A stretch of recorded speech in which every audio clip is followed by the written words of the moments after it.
Welcome to the Relevant Podcast. I'm Nathan Jones with my co-host Alex Lewis. Double trouble weekend apparently here. We had a guest earlier on today, and now we have a man from the future, Mr. Michael Janda. Michael is coming to us live from Australia, I believe. Correct? That's right. Great to Mike, be here, guys. yeah. Thanks for joining us, Michael. Alex is pretty well acquainted with who you are and what you do, and I'm not real acquainted. He kind of gave me a little bit of backside, and I kind of looked it up a little bit. But for those who absolutely have no idea who you are, go ahead and just tell these lovely people who you are. Sure. Well, I'm a husband. I'm a father. I'm a coach, and I have a passion for helping other people improve. That passion began when I was 17, and I became a personal trainer. And these days, kind of since the pandemic, it's been more a matter of mentoring and helping other fitness professionals to impact more lives, to help more people experience good health, experience more energy, all the things that we all want to do as fitness professionals. So really enjoying that and loving it. And it's given me a pretty good life. So I'm quite grateful. You mentioned the pandemic there. How has life in Australia been post-pandemic or during pandemic, or now that you're kind of hopefully getting back to normal over there? Alex and I, we'd heard some stories, and I think Alex had kind of told you, or you'd kind of told Alex what was going on over there. And for Yeah. for what you can and can't tell us, how's Australia? Well, now it's good. It's more or less back to normal. But it was a couple of years of challenges. You know, lots of lockdowns, lots of rules. You know, pretty strict. I think Melbourne. I mean, that's not where I live, but one of the cities, Melbourne, had some of the worst lockdowns in the world, which was pretty bad. I have a good friend who's down there, so he kind of struggled through that. And yeah, it was interesting to watch it all unfold, but I'm grateful that it's all back to normal now. You know, it was a rough couple of years for everyone. How was your business impacted during that time period? I mean, I know you probably saw a lot of people struggle mentally, physically, emotionally. Like, so did your business kind of take off a little bit during that time, or did you just really have a hard time trying to get people to actually invest in something like your service? Well, it's interesting because you know, most people really struggled during the pandemic, but I was pretty blessed that I was able to kind of double my income by pivoting into a new field, so to speak. When the pandemic hit, I was still training clients in the gym. I was still strength coaching, health coaching, personal training. I had a full book of clients, which you know, that was my business was pretty consistent for over a decade in the gym. And then when the pandemic hit, it was like all of a sudden, with no warning, gyms everywhere are closed, as well as everything else. So that was challenging to kind of. I guess for me, it was mentally challenging. I kind of couldn't believe that something like that was happening, and it was kind of hard to. And you know, everyone has their own opinions on this, but I kind of thought the whole thing was a little bit surreal and kind of unnecessary, right? So it kind of felt a bit, yeah, something felt off about it, right? Something felt off about it. I felt very demoralized, didn't know what to do because, you know, everything was kind of put on hold.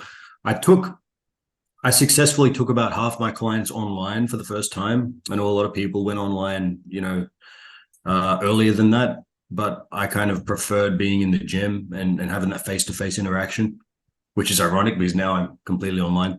But but anyway, I took about half my clients online. That was okay. And during that time, I was talking to a guy called Will Schiller, and Alex, you know Will. Alex worked. I worked with Alex inside of Will's program. And I was talking to a guy called Will, and he was running a business called New Age Coach. A New Age Coach helps fitness professionals take their business online. Um, so he was actually talking to me pre-pandemic to kind of try and get me as a client. But what ended up happening was he ended up hiring me to join his team because he kind of liked my experience. He liked the fact that I already had, you know, over a decade of experience as a trainer in the industry, which was pretty rare to find. Most of the guys that Will comes across have kind of between 1 or 2 years to about 5 years experience, but finding guys with kind of a decade or more experience was pretty rare. So yeah, I was able to get a gig with Will, and I learned a lot. I learned a lot about the online side of things and the business side of things, because even though I teach business now, I don't consider myself a business guy. I consider myself a health and fitness guy and a coaching guy. So I was able to learn a lot from Will to fill the gaps in my understanding of how to create content, how to build an audience, how to do all those things that you need to do in order to successfully generate a client base in the online fitness world. And so I started out doing some appointment setting. So I learned about how to DM prospects, how to build relationships to the point where someone's happy to get on a sales call with you and learn more about what you do, right? And that was a valuable skill to learn. So I did a bit of that for him. That went well. I got pretty good at it. So I started teaching it in his program.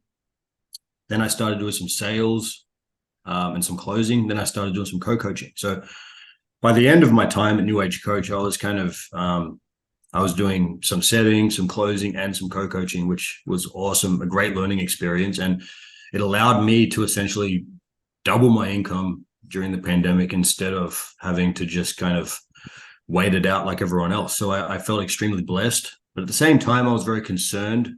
And I became a father in 2020 at the same time as all this was going on. So 2020 was a very pivotal year for me. It was a very interesting year. And it was a big turning point for me in a lot of ways, some good, some bad, but it was challenging. But yeah, it's kind of catapulted me to a new level in my career, which I'm really grateful for. When you went online and you said you really like to obviously train people in person, was it weird at first and you just kind of had to really navigate the waters, or did you just try to take what you had done face to face with people and really apply that to the online world, just in a different setting, obviously? Yeah, so I'd grown quite accustomed to selling fitness and selling health and selling my services in the gym. So I was quite good at that. So then I kind of realized that it was more or less the same thing, just in a different format. And I've always been quite good at building relationships online, just not within the context of work. Some of my best friends I have known for over 20 years, and they are from Alaska.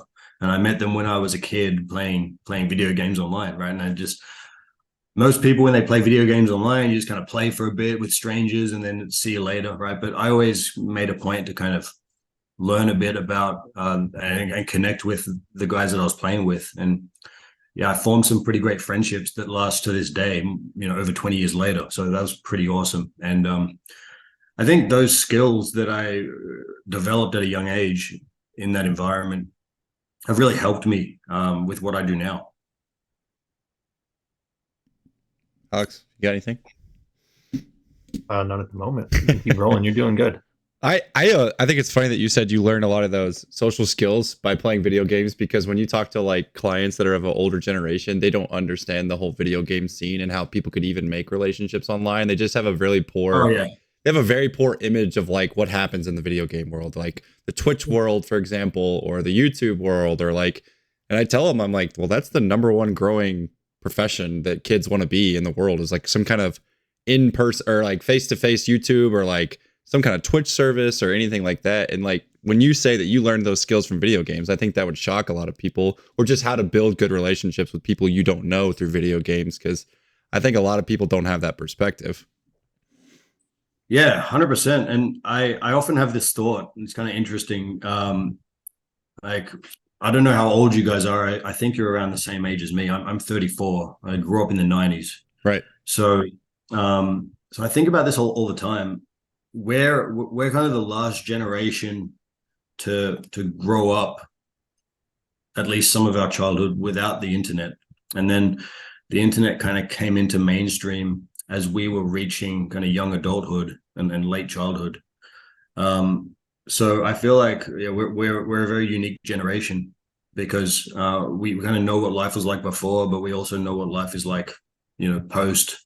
And we were able to develop those skills when the internet was still fairly new, So I think it's a pretty great advantage to have. Whereas if you're, if you were already, 40 or 50 years old when the internet came around, it's kind of a bit harder to grasp. It's like teaching an old dog new tricks, so to speak. Yeah, that's tough for sure. Sometimes, like when you try to get people to download a training app, like, oh, all your Yeah. workouts are here on the training, and they're like, oh, Yeah. I don't want to do all that. Can you just tell me what to do? I'm like, I mean, yeah, I'll tell you what to do, but like, it's easier for me to just track it and log it inside the app if you'll just do that for me. Yeah. So there's definitely a lot of, Dang, damn it. yeah, What's this newfangled technology? yeah, it's hilarious to watch people navigate that sometimes. What games were you kind of caught up on as a young kid? Like what were you into? Well, in the early days when I was like in as you guys would call it, junior high, so kind of seventh and eighth grade, it was Diablo 2. Oh It was yes. Diablo 2. Yes. Yeah, and met one of my best friends, Morgan, playing Diablo 2 when I was like 12, 13 years old, and he's still one of my best buddies now. And then a couple of years after that was World of Warcraft in high school, and so yeah, Nice. Oh yeah. pretty heavily addicted to that. And Oh I yeah. gotta say, goddamn. It's so funny. My brother got really into the World of Warcraft. I never fell into that one. I did fall into the Diablo trap though. That thing, holy cow, that Oh was man, that was the first big computer game that I really got into.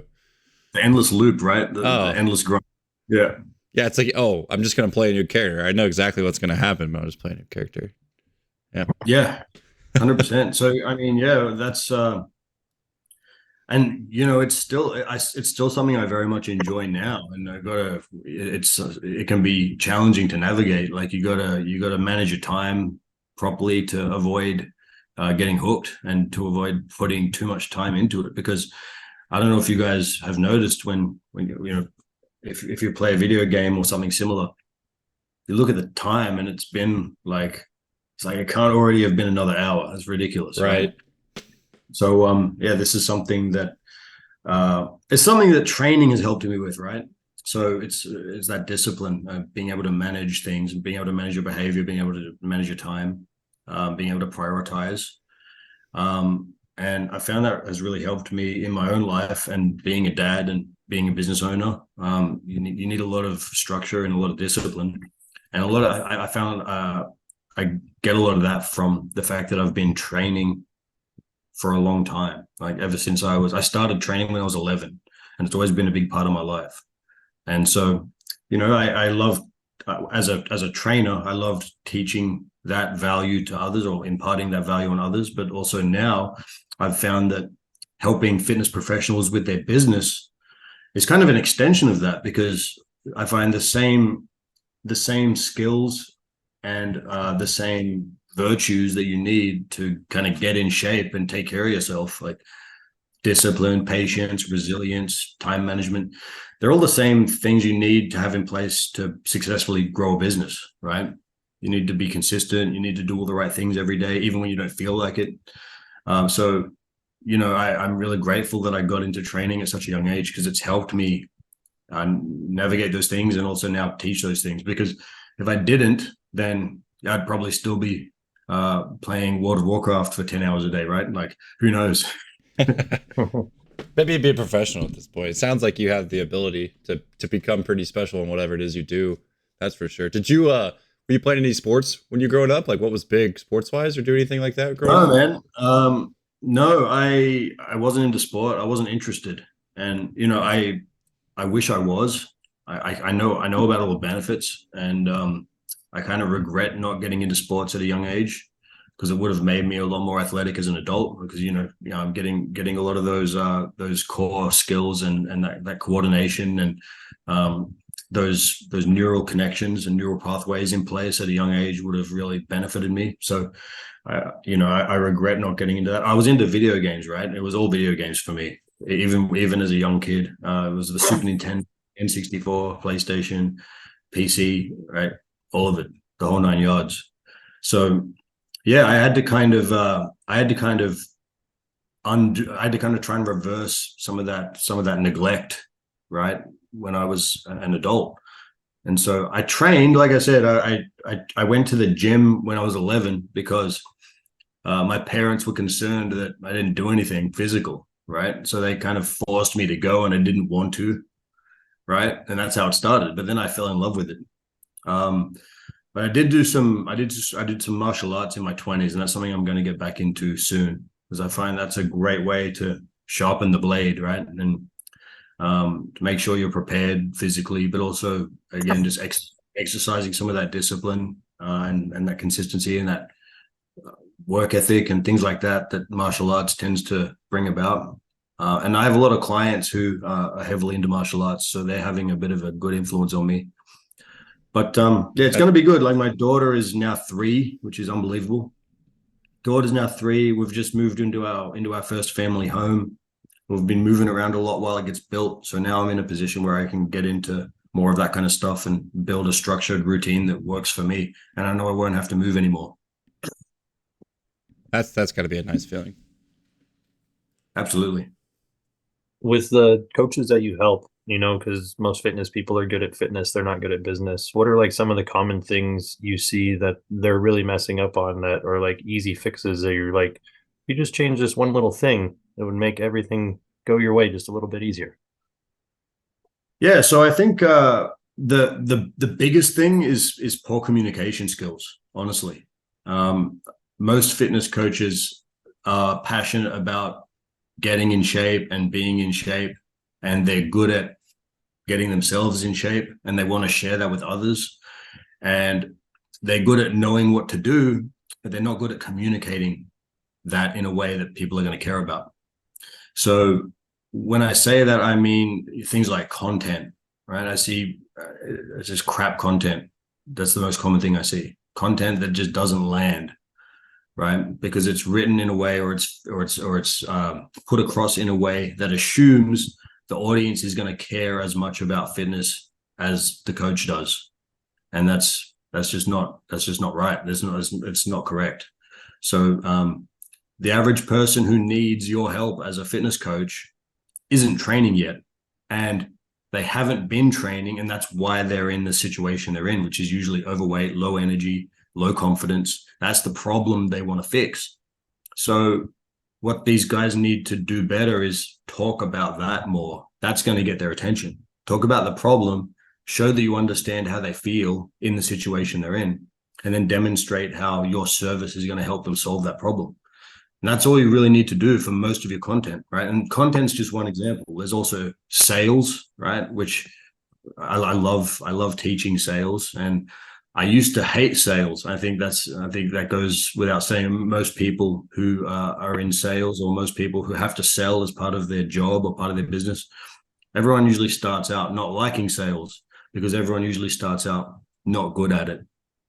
But I had a revelation, and this was before the pandemic. This was before I stepped into the world that I'm in now, because I was already selling fitness for years in the gym, right? And I was selling large packages, right? I was selling terms of support instead of individual sessions. And I figured out, and I learned this from one of my mentors, Mark Buckley from FMA, right? Definitely something I recommend for a lot of new trainers is the FMA Institute. It's fantastic. But I realized that sales is simply an extension of coaching, right? And let me explain what I mean. So when you have a client as a fitness coach, it's your job to lead them through a process, lead them through a journey. And that involves getting them to think differently about their situation, right? You have to ask them, hey, what are your goals? Hey, how much of that goal can you do now? And how much can you do later, right? How's that going to fit into your schedule? What's the plan? What's going to work for you? How can you prioritize things so that this unfolds the way you want it to? What are some things you'll have to give up for this to work? What are some things you'll have to do differently? How does the person you want to become spend their time compared to how you spend your time? What does the person you want to become value compared to what you value? These are all things that this is all part of coaching. And if you're not asking your clients these things, how do you expect them to change, right? Now, where sales comes in is that in the sale represents the person saying, okay, I'm ready to commit to this journey and start this journey and do whatever it takes to reach the outcome that's important to me and to get rid of my problem. Right now, as I said, most people who are in that situation before they've started, how are they feeling? They're low energy, right? Low confidence, overweight. I mean, I'm generalizing, sure, but this is general population. Most people who need this kind of help are in that kind of situation before they start. So you can't just assume that someone's going to come to you and throw their money at you, right? They've got a ton of fear. They've got a ton of doubt. In many cases, they don't think it's going to work for them. They don't believe that they're actually going to get the outcome. Maybe their doctor just told them they need to lose 30 pounds. But without that belief and without that desire coming from them, they're not going to be a good client and they're not going to take the process seriously. So the investment is a symbol of commitment from the client saying, I am ready and I'm serious about this. And I'm going to do what is needed to get my outcome. Now that's a considerable moment for someone. That's a really important moment, and it's not a decision that people make lightly. So with that being said, the sale is actually the hardest thing that you're ever going to coach someone through. Getting someone to that point where they make that breakthrough and they say, okay, take my money, I'm ready, let's do what it takes, I'm all in. That's a big moment, right? So if you're not good at coaching, then you're not going to be good at sales, and vice versa. So for fitness coaches who might be listening to this, keep that in mind, right? Think about your next sales opportunity as a coaching opportunity. Coach them through the sale, right? And if they're resisting, don't take it personally. They're not saying no to you. They're saying no to what you're offering them. So make the offer about them and what they actually want. Be realistic with them. Get them to understand that it isn't going to be easy, but it is going to be worth it. And then when there's no stone left unturned, that's when you ask for the commitment. Right? So hope that, yeah. What were we kind of talking about again? I mean, that was great. So, we were just talking about the common issues that most coaches have with the business aspect of things. Right. What you're talking about is what I try to explain to people. I just don't do it as well as that. Is like, no, there's a bigger thing to this than any of the money even means. Like, you're trying to teach people new habits and new things to create a new life for themselves. And that is a long, drawn out process. Yeah, but it's worth it. Right. So. Yeah, 100%. Yeah. So we're talking about communication as one of the biggest struggles I see. So thanks for reminding me about that. So there's communication, right? And like I said, that extends across all the areas of business, and how to get leads, how to make sales, how to market yourself, blah, blah, blah. And then how to actually coach your clients. That's communication as well, obviously. But then we've got another common problem I see, right, which is lack of belief. And this is the same problem a lot of people have that stops them from getting in shape. A lot of your clients as a fitness coach have lack of belief, and that stops them. So I tell my clients this all the time. There's two things you've got to have in place to succeed. You have to have belief and you have to do the work. And I oftentimes I see someone has one but not the other, and it works both ways. Sometimes people work really hard, but they don't really believe it's going to work, so it doesn't work. Right? Have you ever had that happen before? I have. Oh yeah, 1,000%. You work at something, but deep down you really don't believe it's going to work, so it doesn't. And you're like, why isn't this working? I'm working so hard, right? Right. And then vice versa is also true. You can believe that it's going to happen. And, this is the problem with The Secret, right? And the law of attraction. The law of attraction is very real, but something like The Secret makes it look like all you have to do is sit there and pray and believe and want something bad enough and it will happen. It's like, no, that's only half the equation. The other half is you have to spend your time and spend your attention, which are both like kind of a form of currency. You have to spend your time and attention on the things that align with your belief, that align with what you want. So in other words, you have to roll up your sleeves and do the work. You can't just wish something into existence without spending your time accordingly on the right things that are going to bring it to you. So that, I would say, that's the other thing that I notice is lacking either one of those two aspects there, either lacking the work ethic or lacking the belief. So yeah, those are the biggest kind of shortcomings I see, and those are the biggest things that I teach. Those are the biggest things that I help people overcome, because it can be hard when you don't have, say, belief in yourself. That can be a deep wound. It can take some serious introspection to really heal that and come to terms with it and let it go, because you know we all go through the school system these days, which is, it's fucking us all up, right?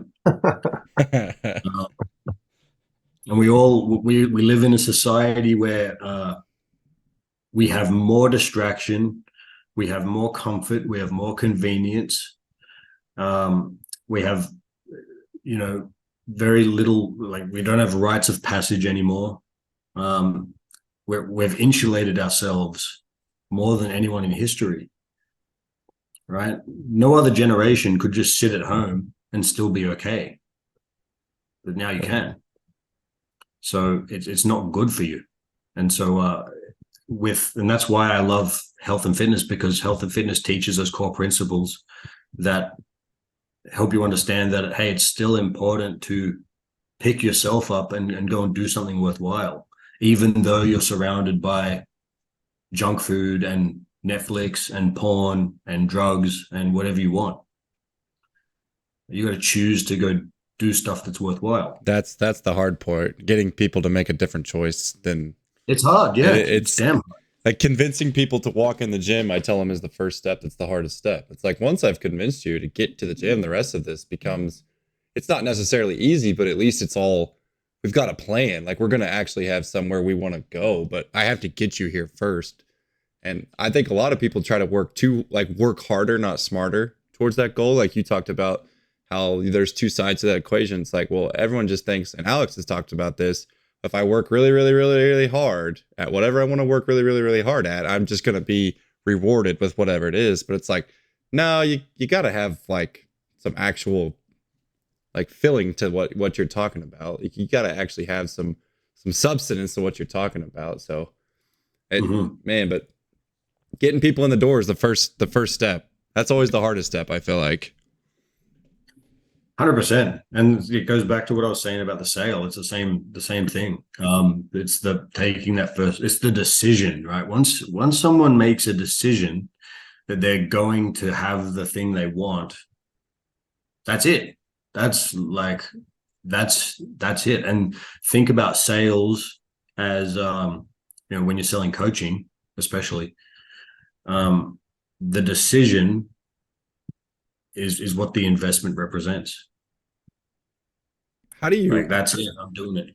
How do you get people to shift their mindset to, I'm just paying someone to train me, instead of, this is an actual investment into the well-being of my life? What is the biggest flip of like the switch that people need to make? Like, trying to convince people you're investing in yourself. You're not just being like, oh, I'm paying this guy to like make me feel good for 45 minutes and then go home. Like, how do you get people to flip that switch in their minds?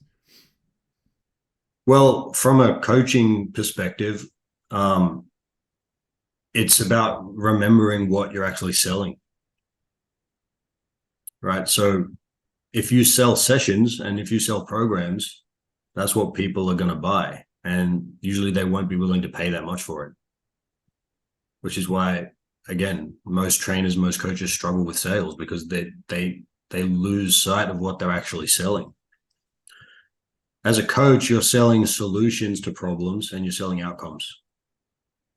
So that's what 80% of your communication should be about. Yeah, make that simple shift and watch everything change. That's my biggest struggle. Alex would tell you that. It's like, dude, you're not selling the stupid training, you dumb. Like, you're not selling the training. No one cares about the training. You're selling solutions to problems.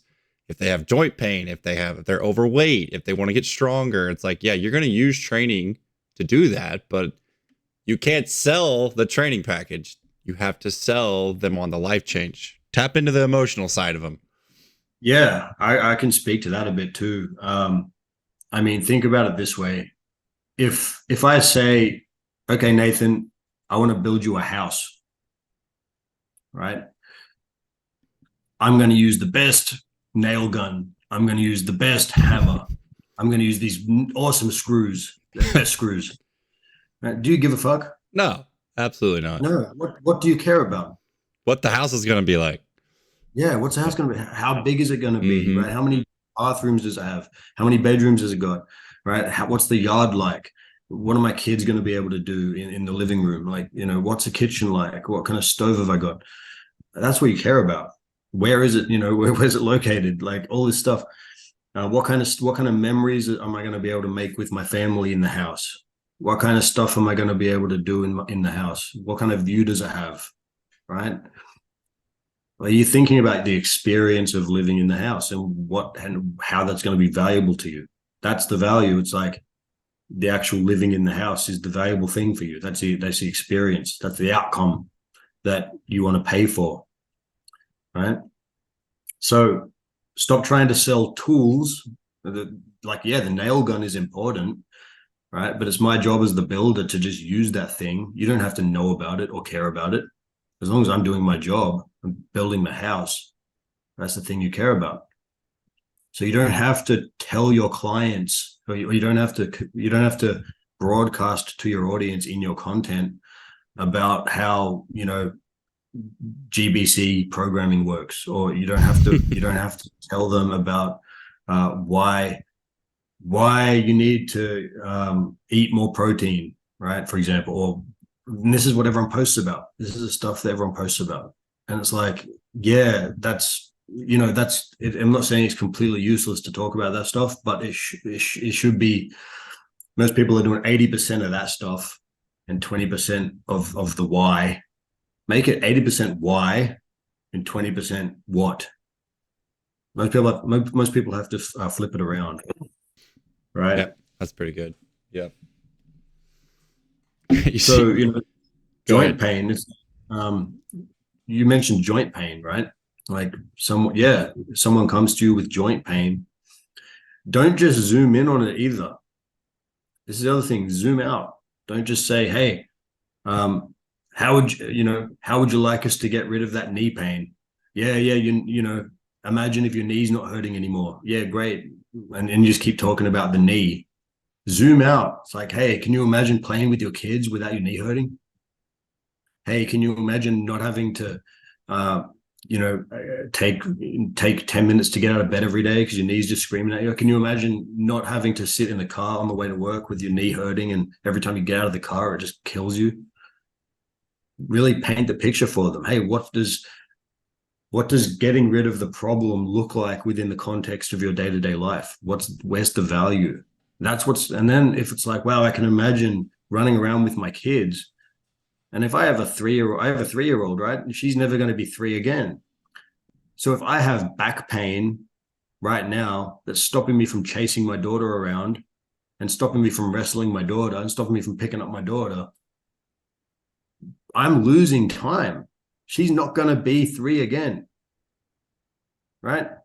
If I wait till she's 7 or 8 until I fix this back, she's not going to want to wrestle anymore. She's not going to want to run around in the yard anymore, or whatever. You know what I'm saying? Yeah, that's what people are always excited to tell you. I like when people come to me and they're like, man, we started and my knees were really hurting, but like I've been traveling a lot. I get to where I'm going and my knees don't hurt when I get out, or my hips don't hurt when I get out in the car, and like I feel better when I'm around my grandkids more. It's that one's a huge one. Like you get a lot of people. I get a lot of older clients that are just like, just want to age gracefully so that I can enjoy my grandkids so much. And then it's like, I got my conditioning back. I feel like I can breathe or play in the yard, or so all of that stuff is super powerful. They're, like you said, they're not going to be like, what did I PR again on the other day? Like Alex and I and other people, we're like, we love PRing and we love lifting heavy weights and stuff like that, but that's not a majority of why people seem to come to the gym, it seems like. So it's good to create that.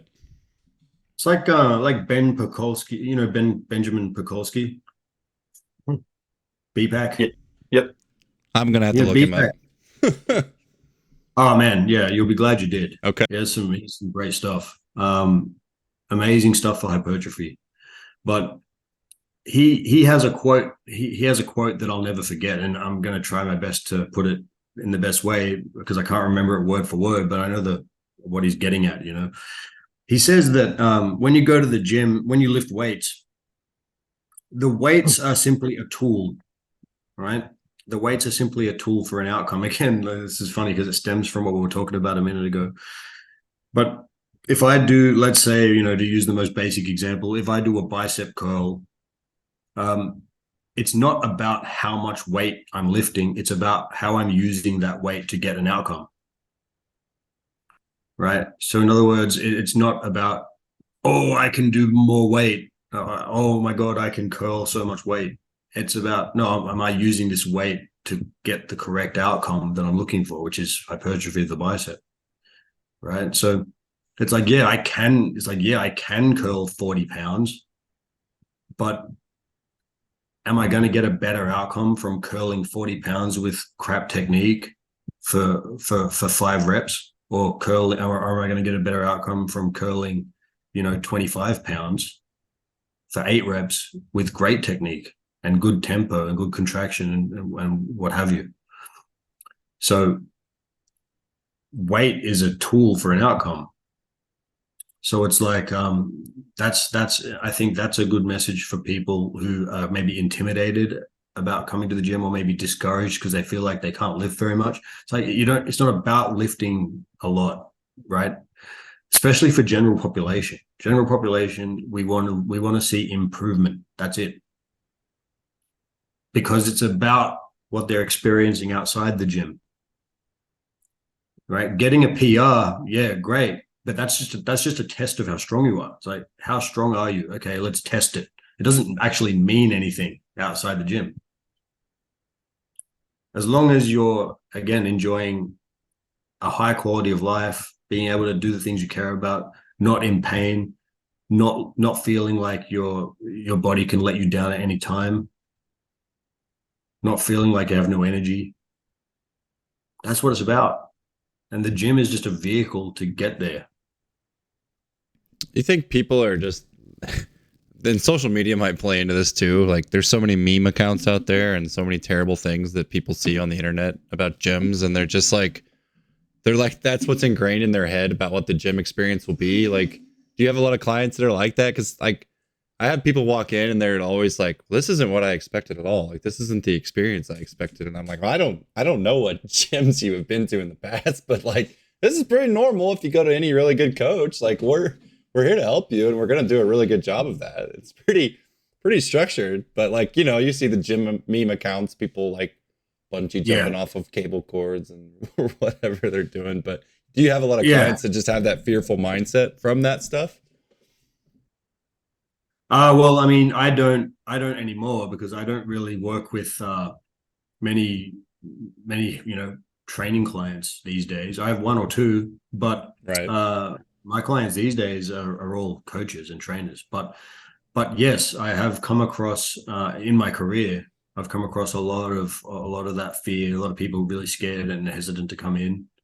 And then I really you have to be really gentle and have to really hold their hand through a lot of things and help them get through that initial intimidation that they feel, right? Because people don't want to feel intimidated. It's a shit feeling, isn't it?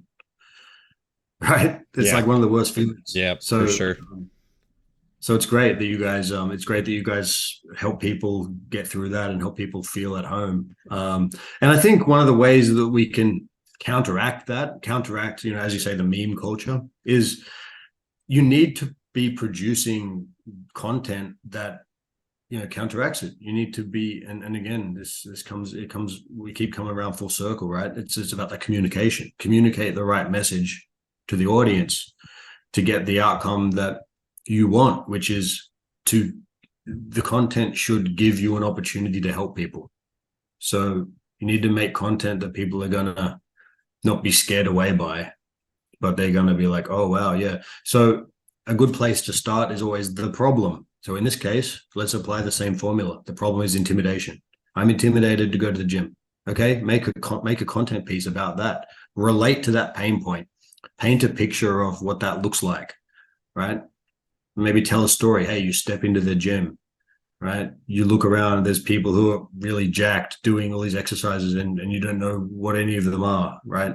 You feel lost. You just feel like going home, right? It's intimidating. But what if I told you that, it doesn't have to be that way? What if I told you that everyone in the gym is just there to work on their own goals, right? What if I told you that they'll actually encourage you to start your journey and do your best?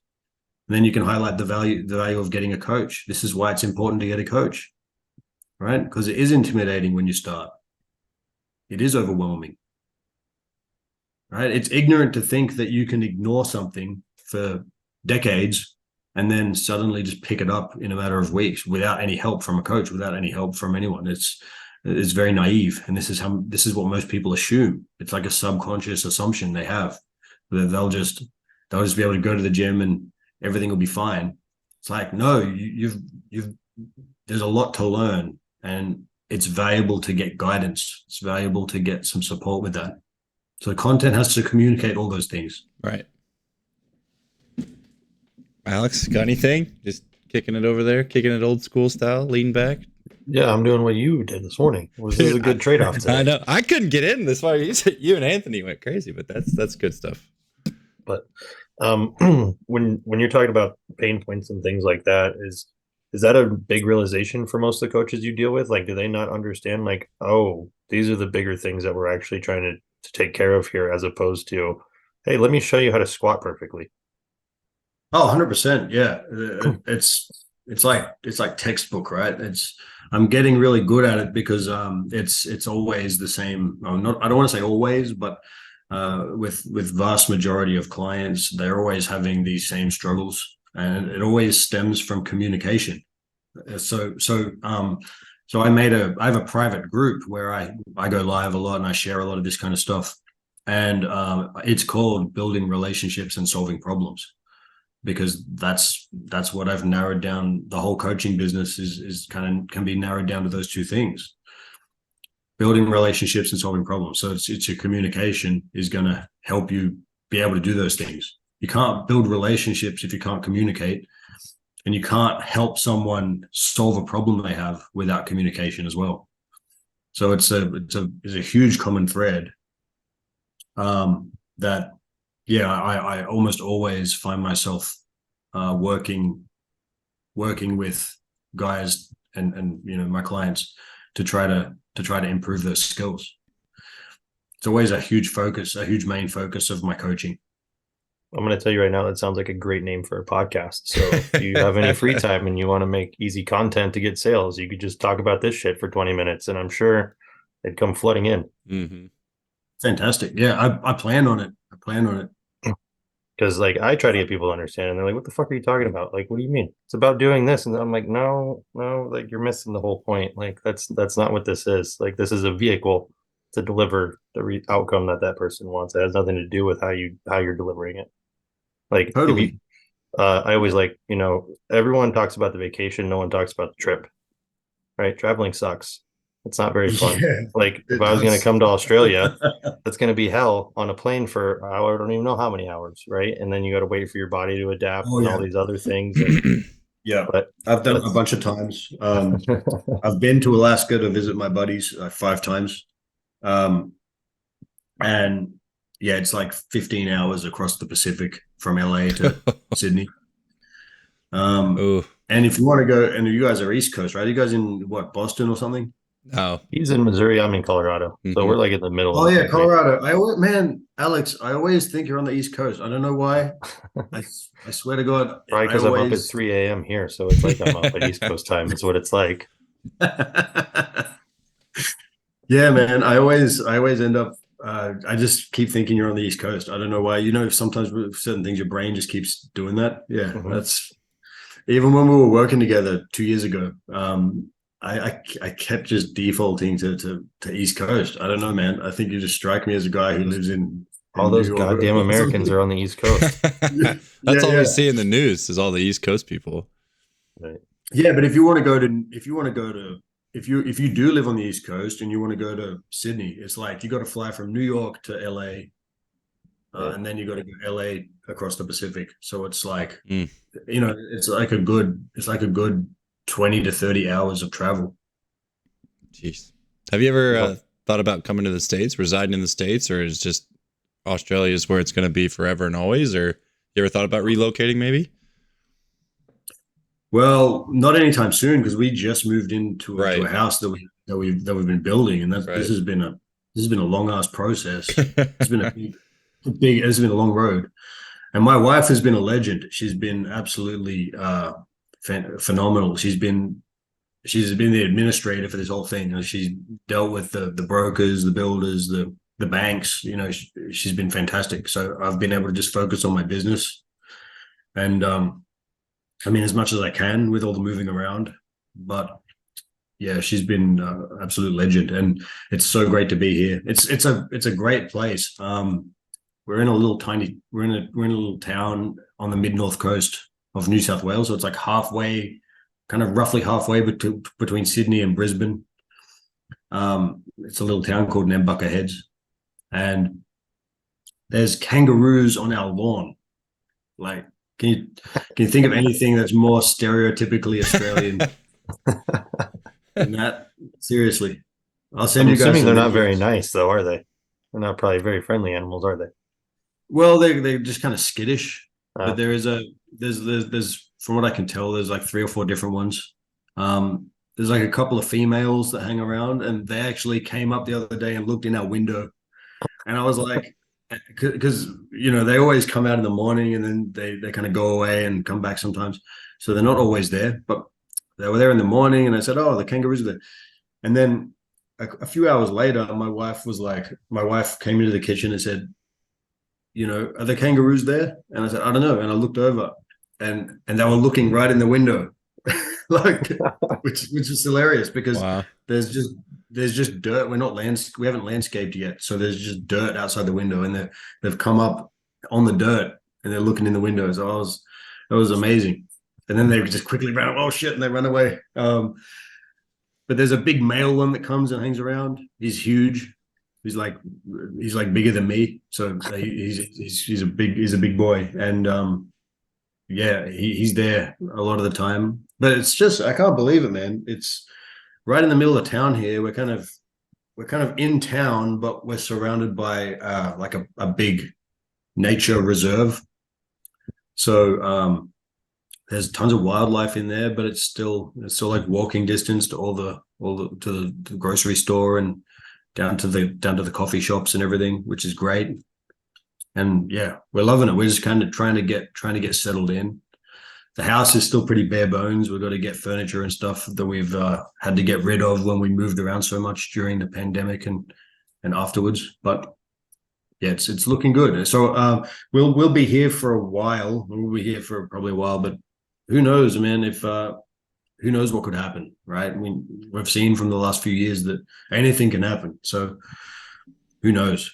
Who knows where I'm going to end up? Well, that's the big part of being online too. You can just be wherever you want to be and how you want to be and when you want to be it. Would you and coaches that aren't online, like there's not a lot of, they don't have a lot of online clients or things like that. Would you highly encourage them to move more of their business to that kind of model just because of how things are with social media and how the internet works now? Or, if they want to do more, less of the online, like where do you kind of push people as far as like when you're coaching them to be better coaches, or do you just take what they are literally like, hey, I just want to be a better in-person coach, or hey, I want to be a better online coach, or do you try to like sway them to be like, hey, you probably should do this online thing? I don't push people to work with clients online if they don't want to, because it's not for everyone. But what I do encourage everyone to do is produce content, build a brand, and build an audience. Because it doesn't matter what you do, those things are never going to be a bad thing to have, right? And they are all they can all be monetized, and the more they grow, the more easily they can be monetized, right? So if I have an audience of 1 million people, that's very easy to monetize. I can sell anything and then make a big profit. Even if only 1% of my audience buys it, it's still a big profit. And I can get sponsorships and I can get affiliate links. And once I have that kind of reach, once I have that kind of volume in my audience, then making money, it becomes very simple. I just have to produce content that's kind of half decent, and I just have to place products and place sponsorships and whatever in the right places, and income becomes pretty passive, right? So that's why I encourage people, like, start now, because you don't get to, because that's an extreme example, and not everyone's walking around with 1 million followers. It's pretty rare, but to get there, you have to start. So start now, and be humble, right? If you want to just have a small in-person business and that's what keeps you happy, great. But talk to your clients about their experience, right? Record testimonials, post about what you're up to, post about where people can find you, post about what you do and why you do it, right? Talk about your values, talk about what you would like people to learn so that they can improve. Talk about why you got into it, right? Tell your own story, because the people that you're best suited to help are the people who are currently going through things that you've already been through in the past. That's who you're best positioned to lead. That's who you're best positioned to help as a coach, right? That's when that comes into the whole niche thing. Like, a niche, again, is another tool. It's just a tool. People say, oh, you've got to have a niche. You've got to have a niche. Having a niche is just a way to make it easier to build an audience and to make it easier to create content. Because if you know who you want to talk to and who you want to help, then that gives you clues about some things you can do and some places where you can find those people. Otherwise, if I just say, I want to work with everyone, I don't have any strategy. It's like, okay, how am I going to get clients? Well, I don't know.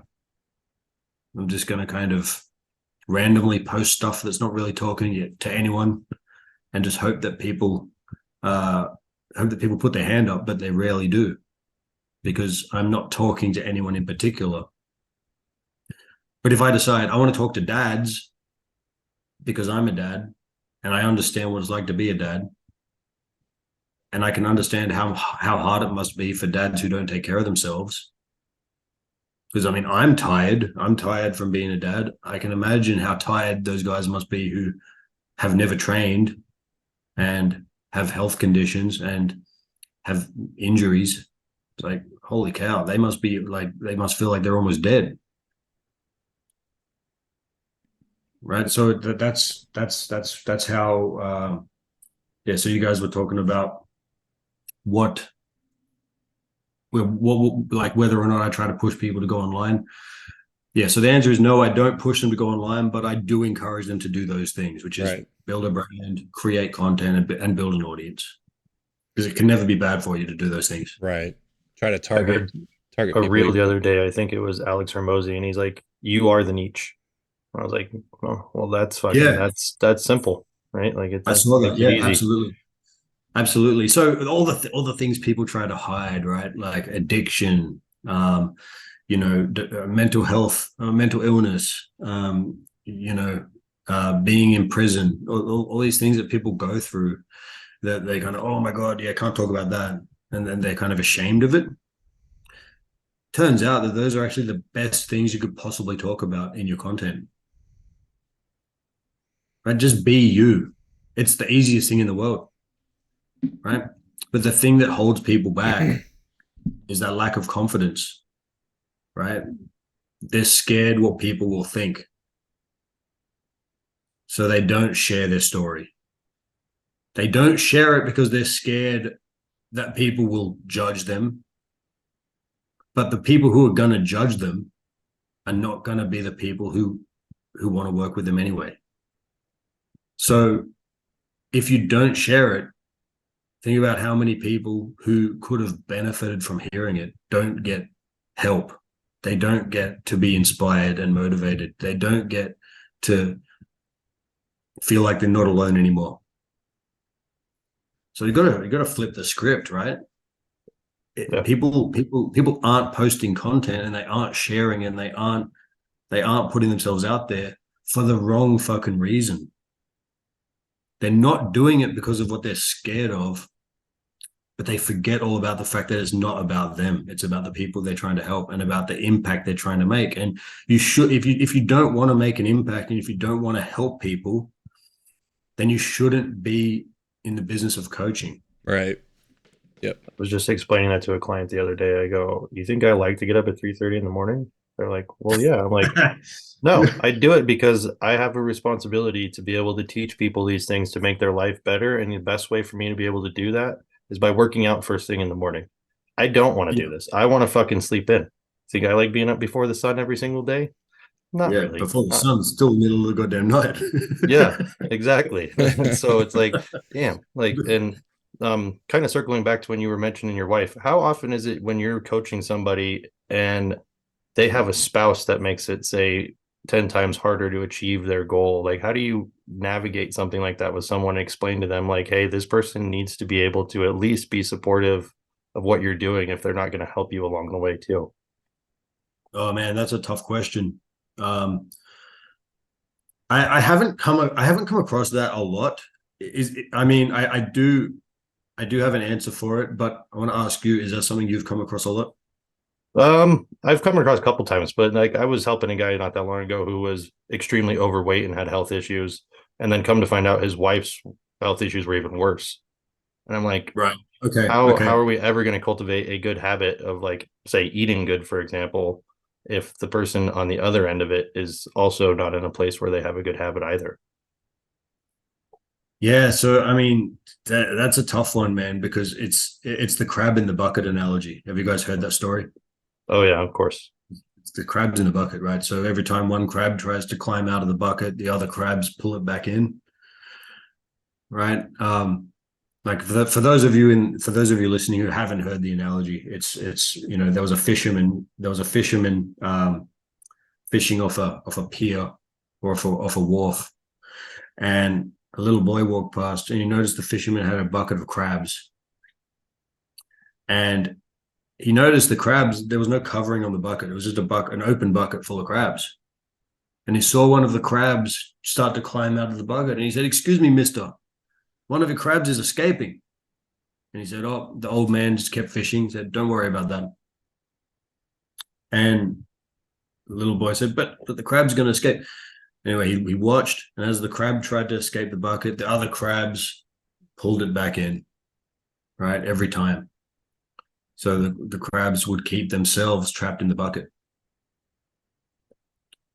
So that analogy, it represents how when we're surrounded by people who are like, if you're an addict surrounded by other addicts, then you're just a crab in the bucket of other crabs. They're just going to keep you there because they don't want to change, because they're attached to the thing they're addicted to. If you try to change, and if you try to better yourself, and if you try to change your environment, if you try to learn a new skill, if you try to spend your time differently, if you start to work on yourself, those people are going to tell you it ain't going to work. Those people are going to tell you it's a silly idea. Those people are going to discourage you. They're going to ridicule you.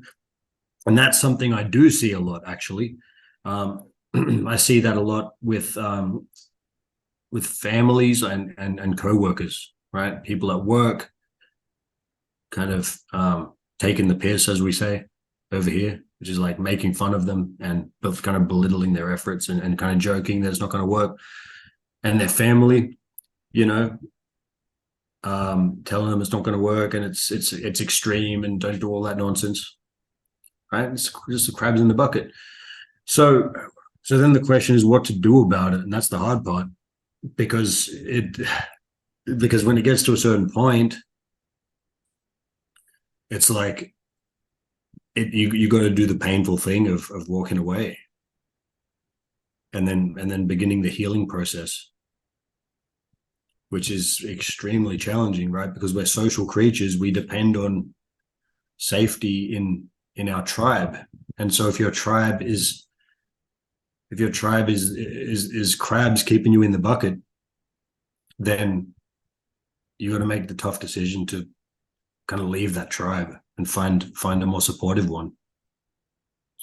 And that's, in some ways it can be a risk, because people don't want to like, what if I don't find anyone, right? It's understandable for people to be scared to do that. But the answer is, well, keep focusing on yourself. Because even though we're tribal creatures, our survival no longer depends on the tribe like it used to. Right? If you were living in 5000 BC and you decide to go and just leave the tribe, and off I go into the jungle, I'll be fucking dead by next week. Right? I'll be eaten by a lion, or killed by an enemy tribe, or some other. You can count the ways that I could perish. But in the modern world, I'll still be okay. I can just keep going to work, keep paying my rent, keep eating whatever food I want, and spend my time the way I choose to spend my time, to better myself and to rebuild myself. And then in time, if you're focusing on the right things, and if you have the right intention, and if you have a vision for yourself, then you find a tribe that supports you. It's just that painful first step of making the decision to distance yourself from people that you've been surrounded by for a long time is challenging and painful. It's so important to create good gym cultures. That's why I like talking to a lot of people that we talk about or talk to, is because every time it always boils back to like their success hinges on the people that they surround themselves with, and like the people that train with them, the people that they train in general or they coach. Like, that is being a part of that culture or that tribe you're talking about. I think that just goes such a long way in getting the results that you want, because it's going to keep you coming back to knowing that you're a part of something that's actually positive and not just surrounded by negative all the time. Yeah, that's a great point. So, running a gym, you guys can cultivate that environment where people can feel like, well, this is my tribe. This is where I can go to feel supported and encouraged. People need encouragement, man. They like we talked about intimidation earlier. People feel intimidated when they start their journey. They feel overwhelmed. And so it's crucial to have people around you that are cheering you on and lifting you up and empowering you and encouraging you, instead of telling you the opposite, that it won't work. Right. So that's fantastic that you guys are fostering that environment. And it's something that, again, coming back to advice for coaches, make that a core pillar of your brand message. Make that a core pillar of your coaching, right? Let your clients get to know each other, create a community, right? Give your clients the opportunity to support each other instead of just getting support from you. Give them the opportunity to learn from each other, for them to grow together. And guess what? They'll hang around longer. They're not going to, if they finish their term, if they finish their package or whatever, they're not going to just leave if they love it so much that they've made friends with all the other people in there, and they're getting support and encouragement from all the people in there. They're going to keep renewing and renewing and renewing. Yep. Yeah, it's like big or small, it doesn't matter what the win is. Like, we have a group chat. We post in the group chat a lot. Like, if someone does XYZ, or if someone has, an event coming up, or they have some kind of special life moment, like just sharing stuff that's not even gym related sometimes, or like, I don't know. I think we're trying to put together like a white elephant party. It's like, that's not even anything to do with training or anything like that. It's just giving people a chance to like communicate and feel included in a community. And man, that's what really drives my gym. I think the people obviously drive my gym, and they make me want to do my job even better too as a coach. It's like, I have to keep showing up for these people because they're doing an awesome job of showing up here. So yeah, but do you get that feeling when you've just had a great like say let's say for example a great group session or a great workshop, or you've just worked with a client who's killing it. Does it like really light you up inside? Oh, When you finish, you just kind of have that feel. You just think, wow, like killed it. wow, you just feel that gratitude and that excitement. I just this is I love coaching because it lights my fire when I'm on my calls with my clients and I'm just dropping fire and helping them think differently and helping them make breakthroughs. It just fucking lights me up. I just feel like this, like it feels amazing. Yeah. It's my favorite thing. It's my favorite thing, and that's why and I love doing stuff like this too because I can kind of bring that up here as well when I'm talking about these themes. I'm passionate about it, right? Because it's so important. The way the world's going, this is the stuff that if every individual understood these concepts and applied them to their life, we wouldn't have half the problems we have in society. Yeah.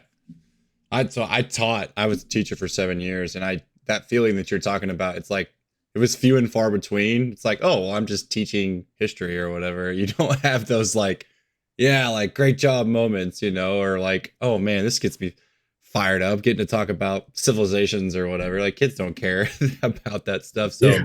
that's why I liked getting into this whole strength coach profession, is because there just seems to be so much more fulfilling and more rewarding than other Oh yeah. professions. But Yeah, and strength. Strength is one of my passions, right? Because strength is a metaphor, right? I mean, what a physical strength is a metaphor for overall resilience in life, right? I find strength is again, a tool or a vehicle to get you accustomed to consistently and deliberately doing hard things, right? So if something comes along and ruins my day, it's like, well, nothing's going to be more difficult than, deadlifting 400 pounds this morning, for example. Right?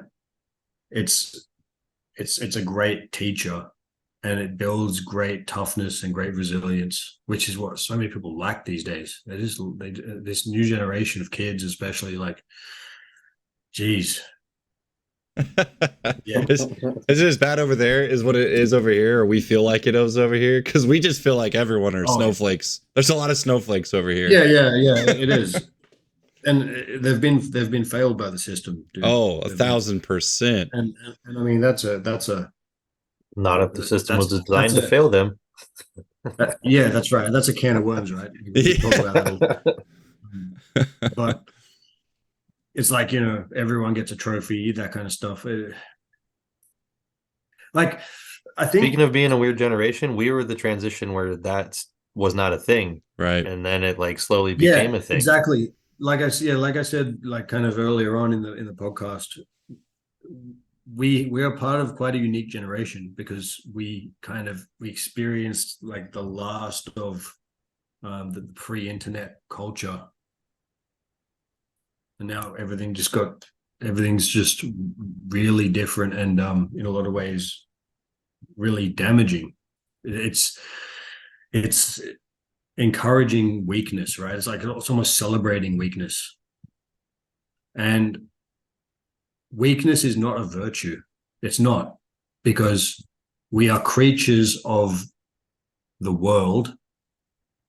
We are still creatures of the world, and to navigate the world, weakness is a disadvantage. Right. So it's as simple as that. So I mean, yeah, you can be like, don't bully people, right? Great, absolutely, don't be a bully, and help others. But Jesus Christ, try and be someone who other people can rely on. Don't be someone who has to rely on others. If everybody is someone who has to rely on others, what do we have? Right. We have a weak culture. Right. So if you tell all the kids it's okay to be weak and it's good to be weak, then they're all going to be weak. Well, of course they are. It's not even their fault. Right. Yeah. It was a month ago, we have a 5-month-old, and we just put her in this cutest baby contest just for fun. We were getting to hang out with our family and whatnot. And she was the only kid in her division. And so she won the ribbon and won the prize or whatever. And we both looked, because my wife and I, we're very competitive people. Cutest baby in the world. Yeah, we That's the looked at proof. each other though, and we go, this just feels like we both are just like, no, like this is not okay. And we're like, at future reference, if she's the only one ever in a division, just like don't put her in it. Like we're not starting this now. Like we're already at like she's 5 months old, and we're like, yeah, we're not doing this whole like you show up and you just get the ribbon thing. And I'm like, holy cow, like she's 5 months old, she doesn't even know what's going on. But it was just funny because we are raised in that competitive culture, her and I both were. And I think that's kids, parents, adults, the competition in the world is just so it's a byproduct now. Like kids don't want the competition. They don't want to be their best. They don't want to try their hardest. Like if you try in school now, you're like a weirdo, or if you try to be a good athlete, you're an outcast. It's like, oh, why would you try? That's not cool. So like I don't think growing up I ever felt like anyone ridiculed me for wanting to be the best or trying to be the best. But now it just almost seems like if you try to be the best, people just ostracize you. So I don't know what the answer is there, but that's a tough dynamic. It's this whole idea that it's never okay to be upset. It's like your emotions are sacred and they have to be protected by everyone around you at all times. And it's not realistic or sustainable, because like you can be upset, but it doesn't change reality. But they're trying to create a world where, yeah, actually reality does have to change depending on your feelings. And it's totally backwards, and it's nonsense. It doesn't make any sense. I've seen too much of that lately. You have to validate me because of my feelings. It's like, no, yeah, because ignore you. It misses the point, right? Stuff has to be done. Like if there's a job to do and people's lives depend on it, let's say, and someone's upset, so the whole job has to stop because one person's upset. And what happens? Then the job doesn't get done and all those people die. I mean, just to give an extreme example, but that's the kind of stuff that it leads to. No kidding. Right. Do you think the pendulum is going to have to swing back the other way at some point? Because I feel like we've hit like critical mass going into this extra soft and everyone gets a trophy thing. Because it started when we were kids, right? And now it's been almost 20 years of this. And we've gotten to a point of like, oh, wait, this is not working because the people that it's producing are not actually becoming contributing members of society. Like, yeah. So it's almost like now if you are a coach, it's your responsibility times 10 to like get these people back on track because they missed the boat. Well, exactly. That's why I'm in this industry, to be quite honest. That's why I'm a coach, because I believe as coaches, we're all coaches here. As coaches, that's our job, is to work with individuals to help them kind of, I guess, detox from this shitty thinking and learn how to think properly, and learn what being strong is about. It's not just about being able to lift a car or something. It's a virtue, right? Like weakness is not a virtue, strength is. Right? It's not about I'm strong now, so I'm going to go beat people up or something like that. It's being able to beat people up, but not having to do that because you are because you have your shit together, right? You're helpful to others. Like I said before, you're someone that others can lean on. You can protect and provide as you need to. And you're accustomed to doing hard things. So when hard things happen, you can tolerate it and it doesn't fucking destroy you. That's the problem with weakness. If you're weak, you're just a leaf in the wind. If something hard, and because the certainty of life is that bad shit happens, you can't avoid it. Bad shit is going to happen. If you go through life expecting nothing bad to happen and expecting to always be happy, you're just going to constantly be disappointed. So weakness leads to constant disappointment and constant. You're always upset. So it's ironic because we encourage weakness. We're encouraging weakness. Well, not but society's encouraging weakness to protect people's feelings, but that's just going to lead to them being upset anyway, because life is full of challenges by default, that they're not going to be equipped to deal with, which is going to lead to them being upset. But why not build some resilience instead, build some discipline, right? Have like empower yourself, give yourself some power to change things if you don't like them, instead of just being a paper boat in the ocean. Right. Well, it's like that meme I'm sure you've seen. It's like choose your suffering. Like, do you want to suffer with discipline and hard work, or do you want to suffer by not being able to do the things you want to do? And it's like if you have minimal doses of the really hard stuff, well, then the things that inevitably will happen don't even seem like a big deal And anymore. they will. Yeah. Right. Yeah. Absolutely. And they will. They always will. Right. That's the other thing that I feel like, I feel like we were exposed to that a lot as kids as well, is because there's still a lot of people in our generation who struggle with doing away with weakness. Like they choose to remain weak, right? Sure. And I feel like a big part of it is the animated movies we watched, right? I think about this all the time. I love those movies, right? I think they're great, but I think it's important. I think they miss out on an important point, right? They always end with everything's happy and that's it, right? Yeah, the fairy tale ending. I feel like that it lacks depth, right? It lacks depth because it's not realistic. But because we saw so many of those movies as kids, we come to believe that that's what life is. That's what you're supposed to aim for. You're supposed to aim for everything's always perfect, and I'm always happily ever after. Mm-hmm. But that's not the nature of reality. That's not how it goes. The next bullshit is always around the corner. Right. That's good. Yeah, there's always something, but yeah, and you have to be okay with that. Yeah. You get to choose. You get to choose how you handle it. I mean, mentally, physically, emotionally. Yeah. Be ready for it. Yeah, absolutely. So strength training is a great way to be ready for it. And so by working with individuals, talking about the pendulum swing, right? Working with individuals to see the flaws in this way of thinking and to actually embrace strength instead of weakness, and to actually see the value in developing discipline and developing resilience and having some patience and caring about something and working on it over time and not quitting. These kinds of values that most people have missed out on learning in the modern age, that will facilitate a pendulum swing in the other direction, right? It starts with the individual. When you're helping people and you're going through that, guiding them through the sale portion, and then they tell you, well, I just am so busy at this time, or I have this thing that makes this so difficult, and blah blah. You know how that's one of the first ones they go to. If it's not money, it's always, well, I don't know if I can fit it in my schedule. Oh, yeah. What's one of the better ways you found, like, to kind of guide them and show them, like, hey, that's actually the way you're thinking about this, and if you start to restructure the way you think about this, you're probably capable of a lot more than you even realize at the moment. Well, I mean, I usually ask them how long they think these things are going to take, because to be honest,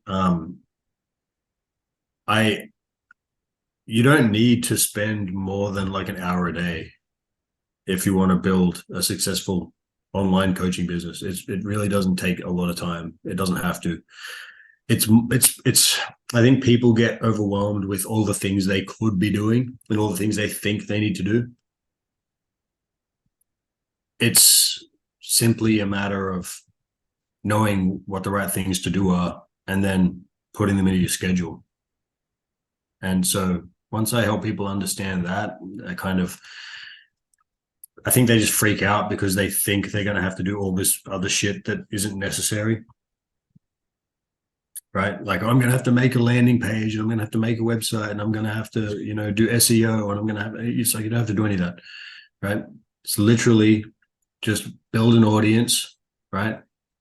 Start producing the right kind of content that speaks to the right people. So now you've got two key pieces in place. You've got audience, you've got people to watch the content, and you've got content, right? You work on those two things every day. And then the third thing is just relationships. Actually talk to your fucking leads. It doesn't matter it doesn't matter what you do. You should be doing that anyway. You've got to embrace relationship building as something valuable in your life. You gotta, right? It's important, especially if you want to work in health and fitness. If you want to be a personal trainer or a coach, but you don't want to talk to people. Like, I have people quit all the time because they don't want to talk to their leads. Oh, I don't think this is for me, man. I didn't think I was going to have to talk to this many people. It's like, dude, are you kidding me? You want people to trust you to change their fucking life, but you won't talk to them. How are they going to want to give you money to help them change such a fundamental part of their life? Yeah. It's the only reason I talk to the goddamn camera on Instagram. I just went, this is more people at one time. This is way easier. This is a way more efficient 100%. Way to do it. Like, I hate doing it, but oh my God. Yeah, but I bet you used to hate it a lot more before you were good at it.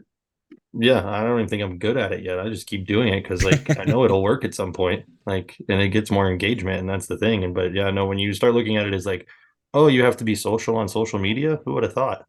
Like, it's not just memes. You get rewarded. Yeah. You get rewarded for being social, right? It rewards you. You know, you go on, if you want followers, you get what you give. I want more followers. Great. Okay, I'm going to go follow more people. I want more likes on my posts. Okay, I'm going to go like other people's posts. I want more comments on my posts. Okay, I'm going to go comment on other people's posts. It's not that complicated. What do you think someone's going to do if they open their Instagram and they see that you've liked 2 of their posts and commented on 3 of their posts? Half their notifications is going to be you. Right. Do you think they're going to at least look at your profile? Oh yeah, for sure. And then what happens if the first video on your profile is describing a day in the life of their current situation? That sounds like an inbound lead waiting to happen. Sounds like an inquiry waiting to happen. And if not, fucking message them. Just introduce yourself and say hello, right? Don't think about getting the sale, for Christ's sake. Don't message them with the intention of getting a client. Message them with the intention of exploring how you can help and seeking to understand this person. If I understand them, then I'm going to know if there's something I might be able to help with. Then I have the opportunity to explore if and how I can help, because I don't know that I can help everyone, right? Some people might not be in a situation where they want help or need help. Some people might be already getting help elsewhere. Some people might be a shitty client to work with, so I won't bring them on. So they're not, in other words, they're not ready. They're not at that stage in their journey yet. Right? There's all kinds of variables. It's almost like if you focus on building the relationships, you can solve the problems. Exactly. Right. That's precise. Yeah, That's right. People just immediately in your DMs trying to sell you something. It's like, I don't even know who you are. I know. Like, what are we? Yeah, it's hilarious, right? I find it hilarious because I get so many DMs each week from appointment setters. They're trying to sell appointment setting, and I think they're fake accounts because they're always young women, and apparently they always live in LA or London or Paris or New York or something. It's, you know, and they're always it's like there's a formula. Their name is always female first name and male last name. So in other words, it might be, oh, my name's Annabelle Michael, or my name's Lucy Matthew. Right? It's always a male last name, like a male first name as their surname, and it's always, so it's like they're all like clones of each other, and they're all of a sudden, so it's like it's so clearly not really this person talking to me right now. But their first message is always just a straight up cold pitch. And I'm just like, oh my God, the irony is palpable. It's like, you want to sell me on your appointment setting services by trying to sell me in the first fucking message. Right. So appointment setting for those of you listening who aren't familiar with this term that I'm using, appointment setting is essentially just creating sales. It's just talking to your leads, right? Whether either you're calling a list of people or you might be messaging people on Instagram or Facebook via DM, and just, you know, going through this process and talking about talking to them, finding out about if they need help, and then booking them on a sales call. And that's how you create sales opportunities and get sales, right? So these people are trying to pitch me a service where they will talk to my leads for me and create sales opportunities for me. And this is something I teach, right? I teach appointment setting to my clients, and I've done a bunch of it myself for other businesses. And yeah, just the fact that they're trying to sell their services by sending a cold message with the pitch in the first message. It's like, don't you see the irony? Like, that's not how you do it. No, it's not doesn't work that way. Yeah. How do you advise coaches to get over the whole cold reach out or the warm reach out, or using people that you know to your advantage? Like, because some people are like, oh, I don't want to bother them, I don't want to disturb them, I don't want to do this, I don't want to do that. So how do you coach people to kind of get over that awkwardness of like, no, you actually do have to reach out and talk to people? Yeah, dude, it's it always comes back to that same theme of, it's not about you. This is one of the most common things that I find myself repeating to my clients and in my content, right?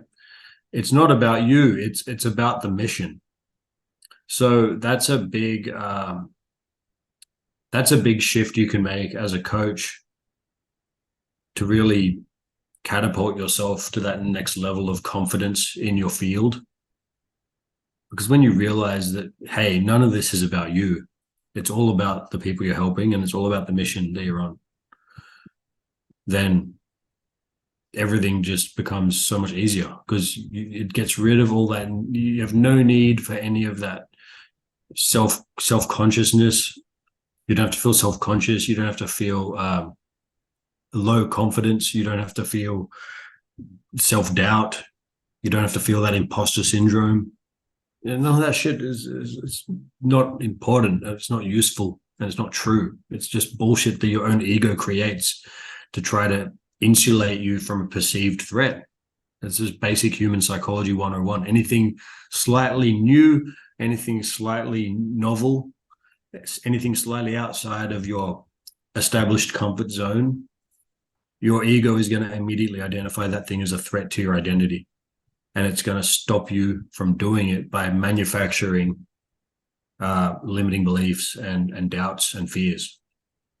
I like that approach. It's like, I've had to shift my mind of like, oh, I'm trying to help these people. Keep that in perspective. Like, yes, it might be weird that you have to talk to them and reach out to them and ask them questions about themselves. But if you keep, like you're saying, keep the goal of like, you're really actually trying to help these people into perspective, and that's really what your purpose is for reaching out to these people, then ultimately you're doing it for the right purposes. So don't feel bad about it, because people do the same thing to you 24/7 in any kind of service industry that's out there.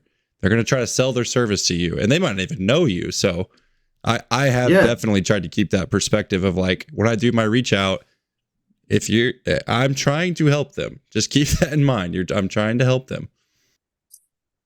Yeah, and I guess it's important to remember the order of operations. So again, it comes back to the basic human communication. So if you want to, again, it's setting the right intention. So if I talk to someone for the first time, I'm not actually trying to sell anything. It's really important to remember that fact.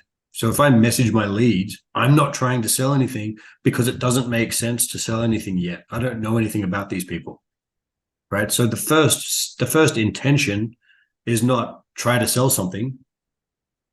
That's like going out on a first date and asking the girl to marry you. The first step is learn about her, seek to understand, right? Look for opportunities. Then you work your way along the process, right? Same here. The first intention is, okay, we need to build rapport. The first step is build rapport.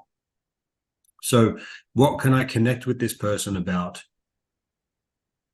where they're going to actually care about responding to me? How can I connect? So it might be showing empathy for something they posted about something bad that happened, or it might be if they posted some pictures from vacation recently and you've been to the same place, you can talk about that. Maybe they post some family pictures, you can talk about that. If you have kids as well, you can bond over that. You can talk about work, right? Free advice, those of you at home who want to start getting into some appointment setting and generating some leads by just talking to people. Start with work and family, right? There's not very many people who aren't happy to talk about their kids and their family and or their career. So you can ask questions like, so we're talking in the context of health and fitness, right? So in health and fitness context, you can get to health and fitness through the avenue of work and or family. So it's considered impolite. It's impolite if I just come and barge into your DMs and try and sell you my personal training when you don't even know me. I'm making a lot of assumptions if I do that, right? Which is why it's funny that this setter did that to me. It's like she's assuming, so by pitching me cold off the first message, she's making a lot of assumptions about me. She's assuming that I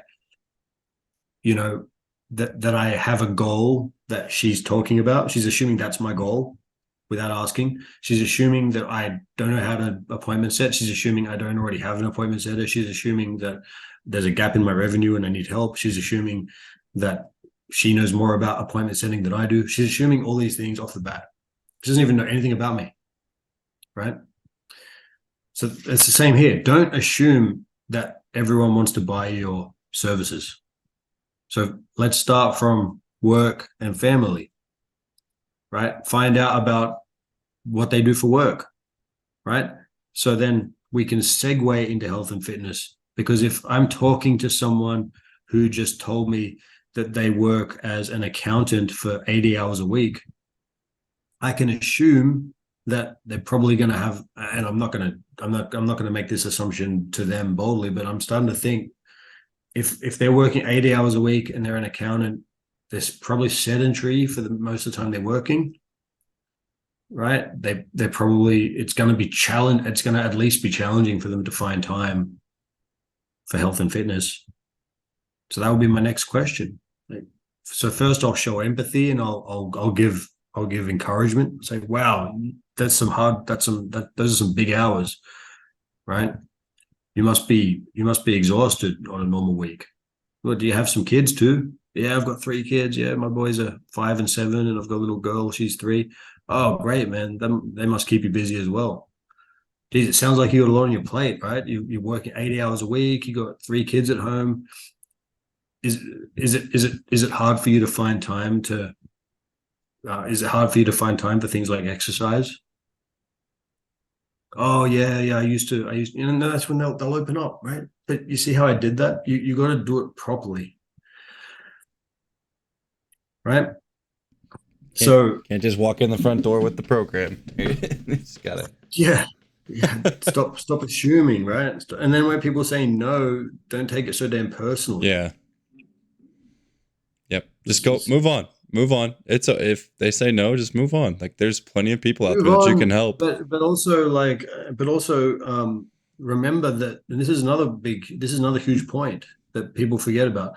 The fortune is in the follow-up, right? Just because they're not in a position where they need help right now, or just because they can't afford it right now, or just because their spouse isn't going to let them do it right now, or just because they don't have time right now, or whatever it is, or whatever bullshit they say. That doesn't mean that that's just a static situation that's never going to change, right? I'm sure you guys are experiencing how quick time is going at the moment. Like, I can't believe we're sitting here on, for you guys, it's the 11th. For me, it's the 12th. Fucking 12th of November. Yeah. It's like, what? You got to be kidding me. I remember when it was last November. It seems like last week. Right? So I can look through my spreadsheet and find leads that I was talking to last November. And I can also find leads that I was talking to every single month in between then and now. I can check in on any one of them, right? Some of my clients signed up with me after I was talking to them for 2 years. When I was a trainer in the gym, I had a lady who signed up with me after she said she'd been watching my videos for a year and I didn't even know. She was never engaging with it or anything. Right? So have patience. This stuff compounds. This stuff compounds. So if you're consistent over a long period of time, the results compound.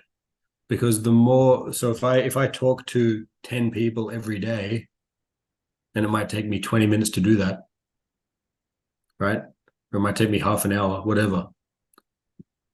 If I do it every single day, then you can do the math. How many people am I talking to over the whole year? And how many of those people am I gradually going to build relationships with? And how many of those people are going to now be watching my content regularly? And then how many of those people are going to become clients? Some of them will become clients right now. Some of them will become clients next month. Some of them will become clients in 6 months. And then how many people do they know? Who do they work with? Who's in their family? Who are their friends? How many of those people could I make into clients too? It's all a big fucking compound snowball. You have to keep working at it, because if you stop pushing the snowball, it stops rolling. Right. And then to get it going again, it requires even more effort than it did the first time. The follow-up's good. That's really good, because if some people don't, if they just don't talk to you the first time, you just assume that they're done. Like there's not, like you said, static. A lot of people just assume that it's over and they never follow up with that person ever again. So that's good. That's good advice to someone. Yeah. Oh yeah. And that's why it's good not to push people, right? Don't be too pushy, because you want to preserve that relationship. That's good. So just so it's okay to challenge them but you have to do it from a place of care. You have to make it about them getting what they want, which is the outcome and the solution, not about you getting the sale. So, hey, so far up to this point, you've been telling me, like, let's say we're in a sales situation, right? And someone's saying they can't afford it. So far, you've been telling me up to this point that this all sounds great and that you're excited to get started. Now I'm just sensing some resistance coming up for you. Can you help me understand a little bit better about where that's coming from? Is it just the money, or are there other doubts or fears coming up right now? Help me understand so that we can work together as a team to give you the best chance of getting the outcome you want here. Right? Just give a shit. And then you'll uncover, and yeah, actually, I'm having some doubts that I'll be able to really do this. Okay, great. Well, that's a different issue, isn't it? That's not a money issue. Because everyone's going to always say, oh, I can't afford it. It's an easy way out. But if they don't buy your coaching and if they need your help, no one wins if they don't buy. Because they're going to go back to having their problem. You don't get to help them. You don't get paid. And they're just going to keep on going on their downward spiral of being overweight and depressed and low energy. So it's okay. So my point is, it's important to challenge people a little bit in the right way. But if it's like, yeah, if you've turned every stone over and you've given yourself the best chance of success that you possibly can, and they just legitimately maybe they can't afford it right now, then that's fine. You want to let that person go, and you want to plan to follow up with them later, and you want to help them build a little plan to be able to afford it. That's good. Right? Yeah, that's good advice. Well, Alex, do you have anything else? Do you have anything that you want to bring up? No, that was good. Fucking over here, just wheels to turning. It's got me back to work. I appreciate this, and because Alex coaches me, and like he gives me a lot of feedback, and a lot of what you're saying is a lot of what I hear from him, and I'm still in that growing phase as far as marketing myself and talking to people and growing as a coach that can market myself to people and help them in that way. So hearing you say it obviously helps reinforce what he said, and hearing it from a different voice sometimes, maybe. No, I'm just kidding. But anyone who's listening, I'm going to repeat this for like the millionth time. none of these ideas are my own. I just know how to apply them really well. I don't It's fucking do anything on my own. yeah, it's just good. It's good to hear. So I appreciate all this feedback. And where can people, if there's coaches out there that want to kind of reach out or use your services, what's the best way that they can get in contact with you or get in touch with you, or what the best way that they can do that? Yeah, so the best ways are probably Facebook and Instagram. You can add me, Michael Janda, on Facebook. You can join my group, Building Relationships and Solving Problems. Soon to be And you can follow, podcast. yeah, yeah, soon to be, absolutely. And you can follow me on Instagram it's at Coach Michael Janda, one word. Perfect. I'll link your Instagram in the description below, and we'll put some give some people a chance to click on that to go check you out if you want to. But Michael, is there anything else that you want the people to know, or anything you want to get off your chest, or any stands you want to stand on to preach anything you want to preach real quick? So you go. Well, ahead. I think we've covered. I think we've covered some pretty substantial ground, to be honest. But I will say, I want to encourage the coaches out there to not give up, and I want you to rest assured that there's a need for more coaches right now, not less. So if you're feeling overwhelmed, if you're feeling like there's too much competition, if you're feeling like the market is too saturated, it isn't, right? Even with so many people getting into fitness coaching, we still have, I think it was 80% of the population still doesn't use the gym. So there's still a lot of work to do, and there's plenty of room for everyone. There's plenty of clients to go around. You just have to know how to find your people, right? Everybody has a unique gift and that is their blend of skills and experience, right? So only one person in the world has your unique blend of experiences, lessons, and skills, and that's you. So use it, right? There's only one person who's suited to help the people that you're best for helping, and that's you.